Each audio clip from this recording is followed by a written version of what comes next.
ओम शांति।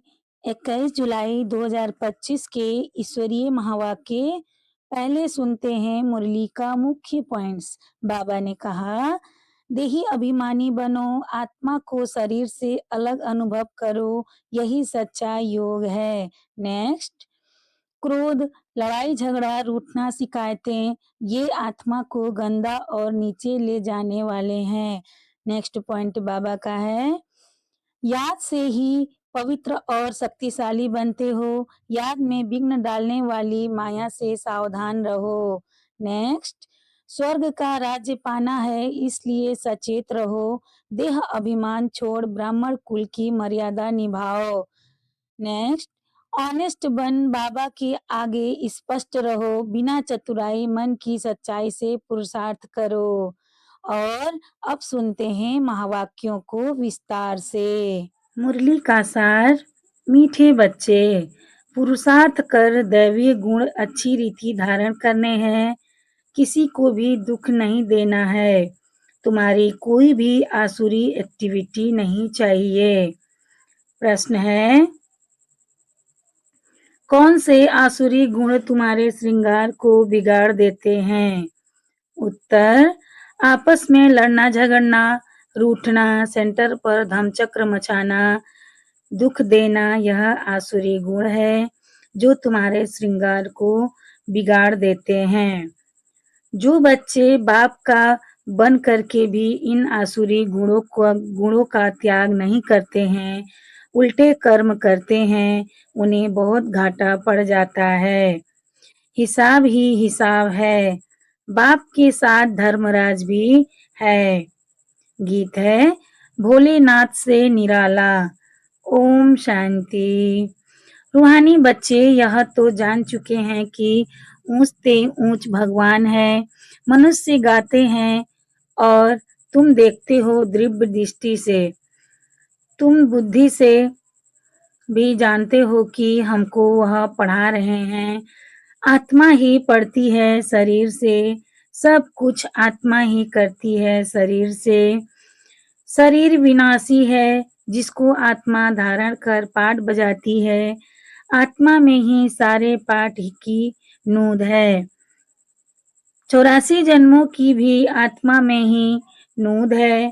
पहले पहले तो अपने को आत्मा समझना है। बाप है सर्वशक्तिमान, उनसे तुम बच्चों को शक्ति मिलती है। योग से शक्ति जास्ती मिलती है, जिससे तुम पावन बनते हो। बाप तुमको शक्ति देते हैं विश्व पर राज करने की। इतनी महान शक्ति देते हैं, वह साइंस घमंडी आदि इतना सब बनाते हैं विनाश के लिए। उनकी बुद्धि है विनाश के लिए, तुम्हारी बुद्धि है अविनाशी पद पाने के लिए। तुमको बहुत शक्ति मिलती है, जिससे तुम विश्व पर राज्य पाते हो। वहाँ प्रजा का प्रजा पर राज नहीं होता, वहाँ है ही राजा रानी का राज्य। ऊंच से ऊंच है भगवान, याद भी उनको करते हैं। लक्ष्मी नारायण का सिर्फ मंदिर बनाकर पूजते हैं, फिर भी ऊंच से ऊंच भगवान गाया जाता है। अभी तुम समझते हो यह लक्ष्मी नारायण विश्व के मालिक थे। ऊंच से ऊंच विश्व की बादशाही मिलती है बेहद के बाप से। तुमको कितना ऊंच पद मिलता है, तो बच्चों को कितनी खुशी होनी चाहिए। जिससे कुछ मिलता है उनको याद किया जाता है ना। कन्या का पति से कितना लव रहता है, कितना पति के पिछाड़ी प्राण देती है। पति मरता है तो या हुसैन मचा देती हैं। यह तो पतियों का पति है। तुमको कितना श्रृंगार तुमको कितना श्रृंगार रहे हैं, यह ऊंच से ऊंच पद प्राप्त कराने के लिए। तो तुम बच्चों में कितना नशा होना चाहिए। दैवीय गुण भी तुमको यहाँ धारण करने हैं। बहुतों में अभी तक आसुरी अवगुण है। लड़ना झगड़ना, रूठना, सेंटर पर थमचक्र मचाना, बाबा जानते हैं बहुत रिपोर्ट्स आती है। काम महाशत्रु है तो क्रोध भी कोई कम शत्रु नहीं है। फलाने के ऊपर प्यार मेरे ऊपर क्यों नहीं, फलानी बात इनसे पूछी मेरे से क्यों नहीं पूछा। ऐसे ऐसे बोलने वाले संशय बुद्धि बहुत हैं। राजधानी स्थापन होती है ना, ऐसे ऐसे क्या पद पाएंगे। मर्तबे में तो फर्क बहुत रहता है। मेहतर सफाई कर्मी भी देखो अच्छे अच्छे मोहल्लों में रहते हैं, कोई कहाँ रहते हैं। हर एक को अपना पुरुषार्थ कर दैवी गुण अच्छे धारण करने हैं। देह अभिमान में आने से आसुरी एक्टिविटी होती है। जब देही अभिमानी बन अच्छी रीति धारण करते रहो तब ऊंच पद पाओ। पुरुषार्थ ऐसा करना है दैवीय गुण धारण करने का, किसको दुख नहीं देना है। तुम बच्चे दुख हरता सुख करता बाप के बच्चे हो, कोई को भी दुख नहीं देना चाहिए। जो सेंटर संभालते हैं उन पर बहुत रेस्पॉन्सिबिलिटी है। जैसे बाप कहते हैं, बच्चे अगर कोई भूल करता है तो 100 गुना दंड पड़ जाता है। देह अभिमान होने से बड़ा घाटा होता है, क्योंकि तुम ब्राह्मण सुधारने के लिए निमित्त बने हुए हो। अगर खुद ही नहीं सुधरे तो औरों को क्या सुधारेंगे। बहुत नुकसान हो पड़ता है। पांडव गवर्नमेंट है ना, ऊंच से ऊंच बाप है, उनके साथ धर्मराज भी है। धर्मराज द्वारा बहुत बड़ी सजा खाते हैं। ऐसे कुछ कर्म करते हैं तो बहुत घाटा पड़ जाता है। हिसाब ही हिसाब है। बाबा के पास पूरा हिसाब रहता है। भक्ति मार्ग में भी हिसाब ही हिसाब है। कहते भी हैं भगवान तुम्हारा हिसाब लेगा। यहाँ बाप खुद कहते हैं धर्मराज बहुत हिसाब लेंगे। फिर उस समय क्या कर सकेंगे। साक्षात्कार होगा हमने यह किया। वहां तो थोड़ी मार पड़ती है, यहाँ तो बहुत मार खानी पड़ेगी।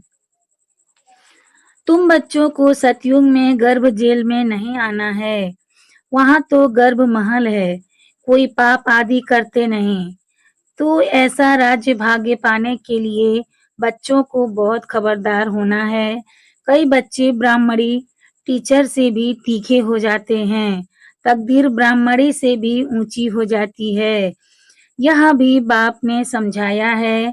अच्छी सर्विस नहीं करेंगे तो जन्म जन्मांतर दास दासियां बनेंगे। बाप सम्मुख आते ही बच्चों से पूछते हैं, बच्चे देही अभिमानी होकर बैठे हो। बाप के बच्चों प्रति महावाक्य है, बच्चे आत्म अभिमानी बनने का बहुत बहुत पुरुषार्थ करना है। घूमते फिरते भी विचार सागर मंथन करते रहना है। बहुत बच्चे हैं जो समझते हैं हम जल्दी जल्दी इस नर्क की छीछी दुनिया से जाएं सुख धाम। बाप कहते हैं अच्छे अच्छे महारथी योग में बहुत फेल हैं, उन्हों को भी पुरुषार्थ कराया जाता है। योग नहीं होगा तो एकदम गिर पड़ेंगे।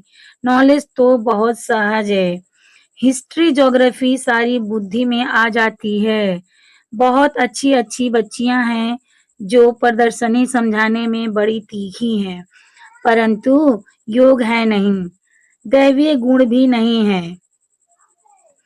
कभी कभी ख्याल होता है अर्जुन क्या क्या अवस्थाएं हैं बच्चों की, दुनिया में कितना दुख है, जल्दी जल्दी यह खत्म हो जाए, इंतजार में बैठे हैं, जल्दी चलें सुखधाम। तड़पते रहते हैं जैसे बाप से मिलने लिए तड़पते हैं, क्योंकि बाबा हमको स्वर्ग का रास्ता बताते हैं। ऐसे बाप को देखने लिए तड़पते हैं। समझते हैं ऐसे बाप के सम्मुख जाकर रोज मुरली सुने। अभी तो समझते हो यहाँ कोई झंझट की बात नहीं रहती है। बाहर में रहने से तो सबसे तोड़ निभाना पड़ता है, नहीं तो खिटपिट हो जाए। इसलिए सबको धीरज देते हैं। इसमें बड़ी गुप्त मेहनत है, याद की मेहनत कोई से पहुंचती नहीं। गुप्त याद में रहे तो बाप के डायरेक्शन पर भी चलें। देह अभिमान के कारण बाप के डायरेक्शन पर चलते ही नहीं। कहता हूँ चार्ट बनाओ तो बहुत उन्नति होगी। यह किसने कहा? शिव बाबा ने कहा। टीचर काम देते हैं तो करके आते हैं ना। यहाँ अच्छे अच्छे बच्चों को भी माया करने नहीं देती। अच्छे अच्छे बच्चों का चार्ट बाबा के पास आए तो बाबा बताए देखो कैसे याद में रहते हो। समझते हैं हम आत्माएं आशिक एक मासूक की हैं। वह जिस्मानी आशिक मासूक तो अनेक प्रकार के होते हैं। तुम बहुत पुराने आशिक हो। अभी तुमको देही अभिमानी बनना है। कुछ ना कुछ सहन करना ही पड़ेगा। मियाँ मिट्ठू नहीं बनना है। बाबा ऐसे थोड़े ही कहते हड्डी दे दो। बाबा तो कहते हैं तंदुरुस्ती अच्छी रखो तो सर्विस भी अच्छी रीति कर सकेंगे। बीमार होंगे तो पड़े रहेंगे। कोई कोई हॉस्पिटल में भी समझाने की सर्विस करते हैं तो डॉक्टर लोग कहते हैं यह तो फरिश्ते हैं। चित्र साथ में ले जाते हैं। जो ऐसी ऐसी सर्विस करते हैं उनको रहमदिल कहेंगे। सर्विस करते हैं तो कोई कोई निकल पड़ते हैं। जितना जितना याद बल में रहेंगे उतना मनुष्यों को तुम खींचेंगे। इसमें ही ताकत है। Purity first. कभी भी कहाँ भी जाता है पहले प्योरिटी। पीस पीछे प्रॉस्पेरिटी। कहाँ भी जाता है पहले प्योरिटी पीस पीछे प्रॉस्पेरिटी। याद के बल से ही तुम पवित्र होते हो। फिर है ज्ञान बल। याद में कमजोर मत बनो। याद ही में ही विघ्न पड़ेंगे। याद में रहने से तुम पवित्र भी बनेंगे और दैवीय गुण भी आएंगे। बाप की महिमा तो जानते हो ना। बाप कितना सुख देते हैं। 21 जन्मों के लिए तुमको सुख के लायक बनाते हैं। कभी भी किसको दुख नहीं देना चाहिए। कई बच्चे डिसर्विस कर अपने आप को जैसे श्रापित करते हैं। दूसरों को बहुत तंग करते हैं। कपूत बच्चा बनते हैं तो अपने आप को आप ही श्रापित कर देते हैं। डिसर्विस करने से एकदम पट पड़ जाते हैं। बहुत बच्चे हैं जो विकार में गिर पड़ते हैं या क्रोध में आकर पढ़ाई छोड़ देते हैं। अनेक प्रकार के बच्चे यहाँ बैठे हैं। यहाँ से रिफ्रेश होकर जाते हैं तो भूल का पश्चाताप करते हैं। फिर भी पश्चाताप से कोई माफ नहीं हो सकता है। बाप कहते हैं क्षमा अपने पर आप ही करो। याद में रहो बाप किसको क्षमा नहीं करते हैं। यह तो पढ़ाई है। बाप पढ़ाते हैं बच्चों को अपने पर कृपा कर पढ़ना है। मैनर्स अच्छे रखने हैं। बाबा ब्राह्मणी को कहते हैं रजिस्टर ले लो।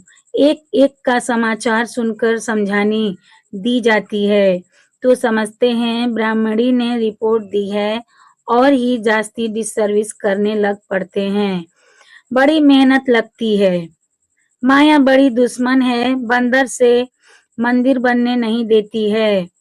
ऊंच पद पाने के बदले और ही बिल्कुल नीचे गिर पड़ते हैं। फिर कभी उठ न सके मर पड़ते हैं। बाप बच्चों को बार बार समझाते हैं यह बड़ी ऊंच मंजिल है। विश्व का मालिक बनना है। बड़े आदमी के बच्चे बड़ी रॉयल्टी से चलते हैं। कहाँ बाप की इज्जत न जाए। कहेंगे तुम्हारा बाप कितना अच्छा है। तुम कितने कपूत हो। तुम अपने बाप की इज्जत गवा रहे हो। यहाँ तो हर एक अपनी इज्जत गवाते हैं। बहुत सजाएं खानी पड़ती है। बाबा वार्निंग देते हैं बड़े खबरदार हो चलो। जेल बॉर्डर्स न बनो। जेल बॉर्डर्स भी यहाँ होते हैं। सतयुग में तो कोई भी जेल नहीं होता। फिर भी पढ़कर ऊंच पद पाना चाहिए। गफलत नहीं करो। किसको भी दुख मत दो। याद की यात्रा पर रहो। याद ही काम में आएंगी। प्रदर्शनी में भी मुख्य बात यही बताओ, बाप की याद से ही पावन बनेंगे। बनने तो सब चाहते हैं, यह है ही पति दुनिया। सर्व की सद्गति करने तो एक ही बाप आते हैं। क्राइस्ट, बुद्ध आदि कोई की सद्गति नहीं कर सकते। फिर ब्रह्मा का भी नाम लेते हैं, ब्रह्मा को भी सद्गति दाता नहीं कह सकते। जो देवी देवता धर्म का निमित्त हैं, भल देवी देवता धर्म की स्थापना तो शिव बाबा करते हैं, फिर भी नाम तो है ना। ब्रह्मा विष्णु शंकर त्रिमूर्ति ब्रह्मा कह देते, बाप कहते हैं यह भी गुरु नहीं, गुरु तो एक ही है, उनके द्वारा तुम रूहानी गुरु बनते हो। बाकी वह है धर्म स्थापक। धर्म स्थापक को सद्गति दाता कैसे कह सकते? यह बड़ी डीप बातें हैं समझने की। अन्य धर्म स्थापक तो सिर्फ धर्म स्थापना करते हैं, जिसके पिछाड़ी सब आ जाते हैं, वह कोई सबको वापिस नहीं ले जा सकते। उनको तो पुनर्जन्म में आना ही है। सबके लिए यह समझानी है, एक भी गुरु सद्गति के लिए नहीं है। बाप समझाते हैं गुरु पतित पावन एक ही है, वही सर्व के सद्गति दाता लिबरेटर है। बताना चाहिए हमारा गुरु एक ही है जो सद्गति देते हैं, शांति धाम सुख धाम ले जाते हैं। सतयुग आदि में बहुत थोड़े होते हैं, वहाँ किसका राज्य था, चित्र तो दिखाएंगे ना। भारतवासी ही मानेंगे, देवताओं के पुजारी झट मानेंगे कि बरोबर यह तो स्वर्ग के मालिक हैं, स्वर्ग में इनका राज्य था, बाकी सब आत्माएं कहाँ थीं? जरूर कहेंगे निराकारी दुनिया में थे। यह भी तुम अभी समझते हो, पहले कुछ भी पता नहीं था।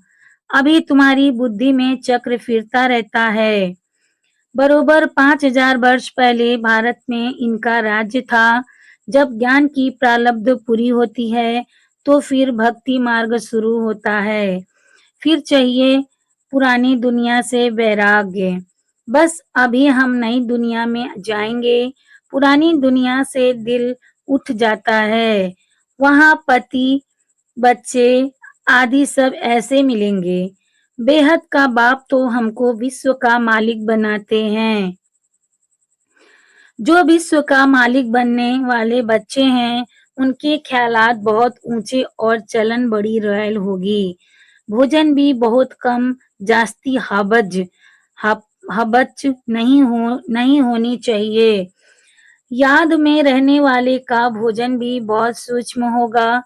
बहुतों की खाने में भी बुद्धि चली जाती है। तुम बच्चों को तो खुशी है विश्व का मालिक बनने की। कहा जाता है खुशी जैसी खुराक नहीं। ऐसी खुशी में सदैव रहो तो खान पान भी बहुत थोड़ा हो जाए। बहुत खाने से भारी हो जाते हैं, फिर झुटका आदि खाते हैं, फिर कहते बाबा नींद आती है। भोजन सदैव एक रस होना चाहिए, ऐसे नहीं कि अच्छा भोजन है तो बहुत खाना चाहिए। अच्छा, मीठे मीठे सिकिल्दे बच्चों प्रति माता पिता बाप दादा का याद प्यार और गुड मॉर्निंग। रूहानी बाप की रूहानी बच्चों को नमस्ते। हम रूहानी बच्चों की रूहानी माता पिता बाप दादा को याद प्यार गुड मॉर्निंग। नमस्ते बाबा, नमस्ते बाबा, नमस्ते बाबा। शुक्रिया बाबा, शुक्रिया बाबा। धारणा के लिए मुख्य सार। फर्स्ट पॉइंट, हम दुख हरता सुख करता बाप के बच्चे हैं, हमें किसी को दुख नहीं देना है। डिसर्विस कर अपने आप को श्रापित नहीं करना है। सेकंड पॉइंट, अपने ख्यालात बड़े ऊंचे और रॉयल रखने हैं। रहम दिल बन सर्विस पर तत्पर रहना है। खाने पीने की हबच लालच को छोड़ देना है। वरदान है, ऑनेस्ट बन स्वयं को बाप के आगे स्पष्ट करने वाले चढ़ती कला के अनुभवी भव। स्वयं को जो हैं जैसे हैं वैसे ही बाप के आगे प्रत्यक्ष करना, यही सबसे बड़े से बड़ा चढ़ती कला का साधन है। बुद्धि पर जो अनेक प्रकार के बोझ हैं, उन्हें समाप्त करने की यही सहज युक्ति है। ऑनेस्ट बन स्वयं को बाप के आगे स्पष्ट करना अर्थात पुरुषार्थ का मार्ग स्पष्ट बनाना।